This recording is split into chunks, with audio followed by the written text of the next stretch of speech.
Magadh star music Arwal. जी हाँ मेरे साथियों, मसौड़ा पंचायत वार्ड नंबर 8 से कर्मठ एवं संघर्षशील उम्मीदवार चंद्रदेव भैया को वार्ड नंबर 8 से भारी मत से विजयी बनाए और अपने वार्ड को आदर्श बनाए।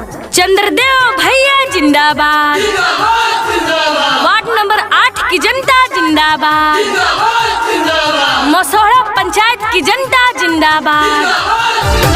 चंद्रदेव भैया गरीबन के सनमा ध्यानवा दिहेगे बहिनी। चंद्रदेव भैया जिंदाबाद, चंद्रदेव भैया गरीबन के सनमा ध्यानवा दिहेगे बहिनी। मसौड़ा पंचायत वार्ड नंबर 8 से इनके जीतेंगे बहिनी।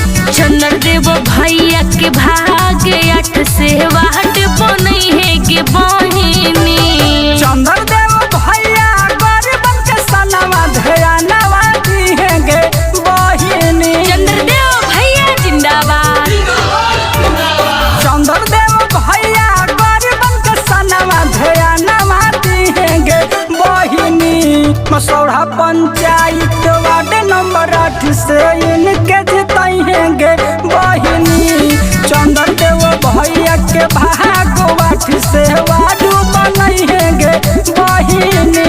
जी हाँ, हर तलवार के धार बदल जाला, सरकार के सरकार बदल जाला।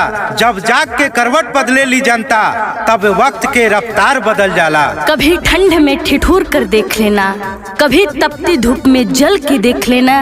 कैसे होती है हिफाजत मुल्क की, कभी सरहद पर चल के देख लेना, चल के देख लेना। चंद्रदेव भैया जिंदाबाद, वार्ड नंबर 8 की जनता जिंदाबाद, मसौड़ा पंचायत की जनता जिंदाबाद।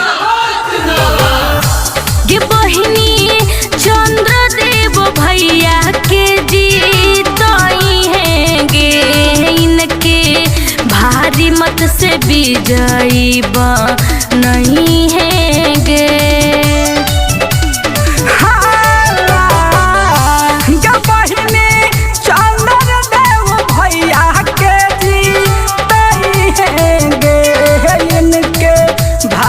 मत से विजयी नहीं हैंगे। गलियों बनई है, नलियों बनई है, पेंसिनों दिलई है के बहिनी। गलियों बनई है, नलियों बनई है, पेंसिनों दिलई है के बहिनी। चंद्रदेव भैया के भाग्य 8 से वार्ड बनई है के बहिनी। चंद्रदेव भैया के भाग्य 8 से विजयी बनई है के बहिनी। चंद्रदेव भैया जिंदाबाद, वार्ड नंबर 8 की जनता जिंदाबाद, मसौड़ा पंचायत की जनता जिंदाबाद। जी हाँ, जो अपने लिए जीता है वो मर जाता है, जो अपने लिए जीता है वो मर जाता है। जो समाज के लिए जीता है वो इस दुनिया में कुछ कर जाता है, इस दुनिया में कुछ कर जाता है। चंद्रदेव भैया जिंदाबाद, वार्ड नंबर 8 की जनता जिंदाबाद। ये चाची वादा के पक्का होवे, छावे मंदार गरीब महजदूर से कर ले बहुते नु प्यार।